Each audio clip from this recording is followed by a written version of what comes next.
There were a few reasons why I was drawn to my wife, Crystal, when I first met her. The first three I'm getting ready to mention may not come as a surprise, but the fourth one might. It was her beauty, her love for God, her love for people, and her ambition. There was something about her ambition to be something in life that was magnetic. She wasn't going to let friends, family, circumstances, nothing deter her from becoming the woman she saw herself becoming. There's something about ambition in people that makes us sort of stand in awe. The ambition of athletes to will themselves to a championship. The ambition of intellectuals that drive them to do and create things we thought we'd never see in our lifetime. Flat out, ambition is compelling. It's no wonder Paul uses this word to the people of Thessalonica when he said, "Make it your ambition to lead a quiet life. You should mind your own business and work with your hands, just as we told you." Of all the things Paul could have told these people to be ambitious about, he chose to tell them to be ambitious about leading a quiet life. I think Paul uses the word ambition because he knows just how compelling ambition was and is. But instead of telling them to be ambitious about making money or climbing the ladder, he told them to use all of their ambition towards the quiet life. We could guess about what that means all day long, but Paul makes it clear. Mind your own business and work with your hands.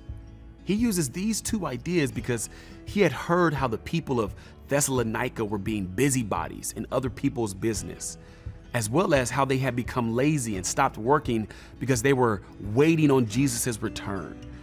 Paul knew this was no way to live as believers. But why did Paul come against this way of living? What was it, just out of preference? No. In verse 12, we find out why Paul wanted the believers to mind their business and work with their hands. He says this, "So that your daily life may win the respect of outsiders, and so that you will not be dependent on anybody."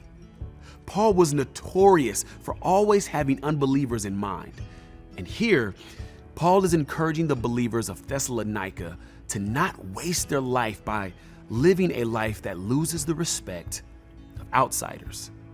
And in that day and time, believers being messy in other people's business and being lazy, it was losing the respect of unbelievers.